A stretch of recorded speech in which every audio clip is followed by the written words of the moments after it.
Brought to you by Penguin.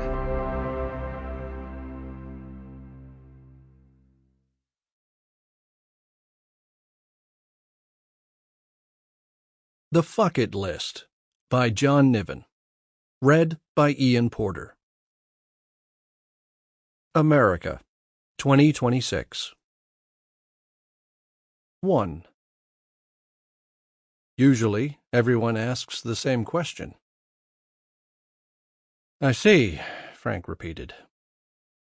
This was not wholly unexpected. The dead and ruined ex-wives, the dead children. Some might say Frank Brill was an exceptionally unlucky man, born at an especially unlucky juncture in history, a moment in the second half of the 20th century where the America that had been, that could have been, was gone, but still palpable. Like a kid staring at the aftermath of an iridescent soap and water bubble that had popped on the summer air, Frank could still feel the vapor, the sting of the old America on his face.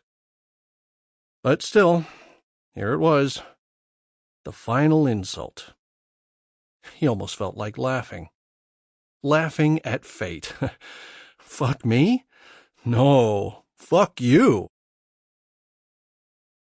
A bright, cold November afternoon as Frank sat in the doctor's office in silence. Not quite silence. There was the soft hum of the computer on the desk, reminding Frank of cost, of the meter running. He didn't know the doctor well. Couldn't even recall his name at this second, though Frank was old enough to remember a time when you would have been able to, back when doctors made house calls. "We'll get Doc Wood to come and take a look at you," his mom would have said. Nowadays in America, the only way a doctor would come to your house was if you were rich or already dead. And Frank was neither. This guy's practice had simply been on his HMO's approved list and close to his home. The doctor moved a piece of paper on his desk and looked at Frank again, waiting. Frank looked out of the window, at the little courtyard garden, all bare and denuded here in the Midwest.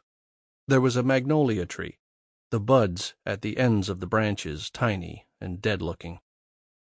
Come the early spring, come March, they would be swelling, soon to burst out into creamy white flowers. Frank knew this because he had one in his garden at home. Sometimes it blossomed as early as mid-March, sometimes not until the second week of April. There were probably reasons for this, to do with the weather, how cold the winter had been, and so forth.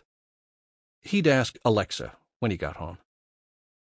Still, at his age, how sad it was to see things grow and not know how or why. All the flowers and trees he could not name, would now never be able to name. There was so much stuff he thought he'd get around to knowing, just through some kind of osmotic aging process. Osmotic, sending him back to 10th grade biology.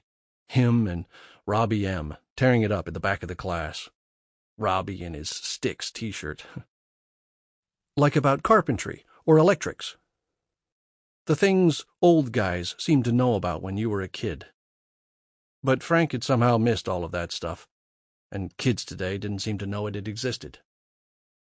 Oh, what was that thing his daughter had tried to get him to use? Task something. Task Bunny? "Okay," Frank said. "Thank you." He got up. Mr. Brill." Frank, turning back, picking his overcoat up, already putting his tattered Colts baseball cap onto his head, covering his thinning gray hair. "Yeah?" "You must have some questions." "Nope." "We need to talk about treatment options." "No," Frank sighed. "We don't." The guy got up and came around the desk. He was young, half Frank's age. Something to do with a ship. Bowden, that was it. Frank had known a Lizzie Bowden once, back in high school. You live long enough and everything has a resonance, an antecedent. Sample complete. Ready to continue?